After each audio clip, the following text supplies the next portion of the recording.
I actually didn't have any pictures of myself of when I was young. Up until a few months ago, I acquired a few pictures of me when I was a young person.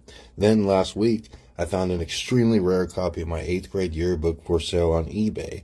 The seller was an individual that sells all kinds of yearbooks. He had thousands of them from all different states and decades.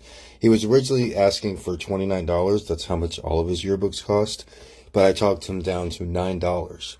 My yearbook was from 1994. Most of the ones he was selling were from the 70s and 80s. The older the yearbook, the more common it was. I'm guessing that's because the majority of the people who actually give up their yearbook do so because they pass on. I don't know what happened to the original owner of this yearbook, but it's funny that I actually knew him. The yearbook I bought on eBay originally belonged to a classmate of mine named Brendan Frey. Whatever happened to Brendan?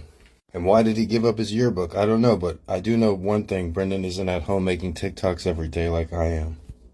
Brendan was one of the popular kids, and I actually remember all of the people that signed his yearbook. I have a great memory, and I could probably tell you something about each person and each picture of my grade. You could say I really got my $9 worth. I see Becky Youngman signed his yearbook. I would later almost date Becky at the University of Texas campus. I see Candace Villarreal signed his yearbook. I remember she was one of the popular kids.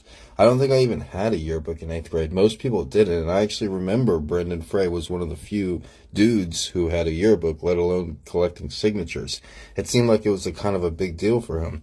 Me and my brother and our friends, we didn't really care about the yearbook, but I remember on one of the last days of school, Brendan was sitting in a class with me looking at this exact yearbook here.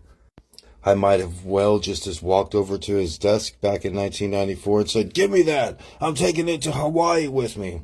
Then be like, you can keep it for the first 27 years, but then I need it in my apartment in Hawaii. I'm going to make a TikTok video about it.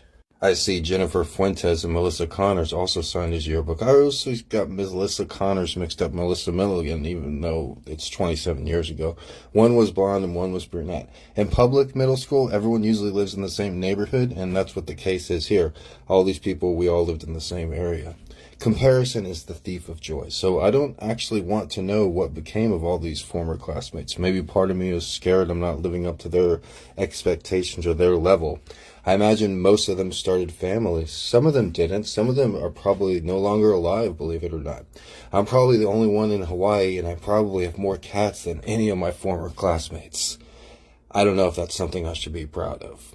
My name is Gregory Brandt. Hope you enjoyed my little story. Check out my first book, Gonzo Education.